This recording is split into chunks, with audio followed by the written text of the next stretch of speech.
بھائی کوئی حدیث اگر آپ کے ذہن میں اس وقت ہے تو مجھے بتائیں ہمیں۔ ہاں جی، نبی صلی اللہ علیہ وسلم نے اخلاق کے بارے میں جو ہے کئی احادیث ہیں، اور آپ نے فرمایا ہے کہ مسلمانوں میں سب سے بہترین مسلم وہ ہے جس کا اخلاق سب سے بہتر ہے۔ اس میں اخلاق کی اہمیت کو اجاگر کیا ہے، اور اگر ہم معاملات میں دیکھیں تو اس میں سب سے زیادہ جو ہے عزت بھی اسی آدمی کی ہوتی ہے جس کا اخلاق اچھا ہو۔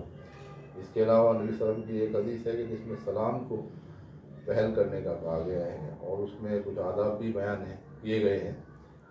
پہلے تو یہ ہے کہ بھئی سلام کرنا سب پر فرض ہے، لیکن آداب یہ ہے کہ اگر کوئی سوار آ رہا ہے تو اس کا فرض ہے کہ وہ بیٹھے ہوئے کو سلام کرے، یا کوئی گھر میں داخل ہو رہا ہے تو اس کا فرض ہے کہ وہ بیٹھے ہوئے کو سلام کرے۔ اب اس میں اگر چھوٹے کو بھی سلام کیا جائے تو وہ زیادہ بہتر ہے، کیا کہ ہمارے پیارے نبی اپنے سے چھوٹوں کو بھی سلام کرنے میں پہل کرتے تھے، تو یہ جو ہے بڑی فضیلت ہے اس کی سلام کرنے کی۔ اور ایک وہ یہ ہے کہ وہ گھڑ سوار اگر ہے تو پیدل کو یعنی سوار جو ہے اس کو چاہیے کہ وہ پیدل چلنے والوں کو سلام کرے، بھلے وہ بادشاہی کیوں نہ ہو، لیکن وہ چونکہ سوار ہے تو آداب یہ ہے کہ بھئی اس کو ہمیں سلام نہیں کرنا، بلکہ وہ آنے والا جو ہے وہ سوار وہ سلام کرے اس کو۔ اور سلام للہ ہے، سلام اللہ کے لیے۔ کیا اس کا مطلب یہ ہے کہ ہائر لیول والے لوگ جو ہیں وہ اپنے سے کم لیول والے لوگوں کو سلام کریں؟ ہاں، یہ تو مقصد ہے کہ نبی صلی اللہ علیہ وسلم نے سلام جو کرنے کو کہا ہے تو اس کا مقصد یہ ہے کہ جو بڑے لوگوں میں ایک غرور یا تکبر ہوتا ہے تو وہ ختم ہو، اور وہ اپنے نیچے والوں کو سلام کریں تاکہ وہ تکبر جو ہے وہ محسوس نہ ہو۔ تو یہ تکبر ختم کرنے کے لیے کہا گیا ہے، بلکہ انہوں نے کہا کہ اگر وہ کوئی بڑا عہدے پر ہے اور وہ اپنے چھوٹے عہدے والے کو سلام ضرور کرے، اس سے زیادہ اللہ خوش ہوتا ہے۔ چلیں، جزاک اللہ خیر۔ ہاں، اس میں آپ کو ایک مثال دینا چاہتا ہوں کہ ہمارے کالج میں ایک پرنسپل صاحب تھے، نام ان کا میں نہیں لیتا ہوں، تو ان میں بڑا تکبر تھا۔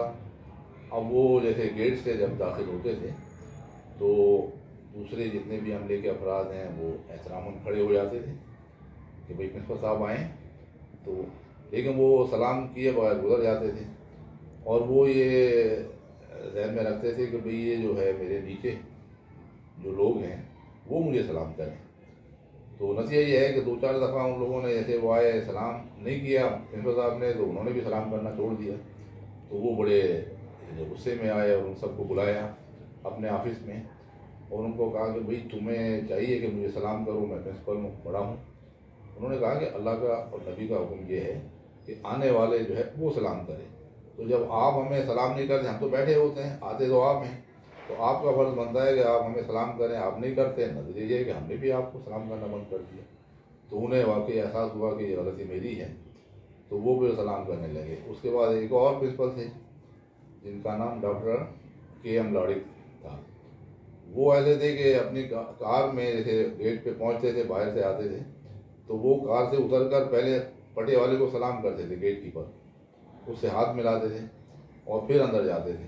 یہ کون سے اسکول کی بات بتا رہے ہیں آپ؟ یہ پبلک اسکول میرپور خاص، میرپور خاص، پبلک اسکول میرپور خاص کی۔ تو اس کا ایسا ہوا کہ بھئی پورا اسکول جو ہے ان کا گرویدہ ہو گیا، یہ صرف سلام کی بدولت تھی کہ وہ سلام میں پہل کرتے تھے۔ تو ہمیں چاہیے کہ ہم سلام میں پہل کریں، اس سے آدمی کی عزت بڑھتی ہے۔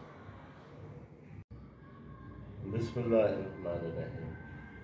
ایک حدیث ہے انما الاعمال بالنیات، اس کا مطلب ہے عمل کا دار و مدار نیتوں پر ہے۔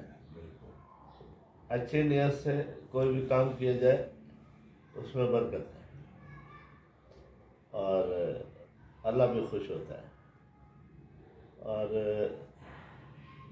باقی سارے نیتوں پر ہے۔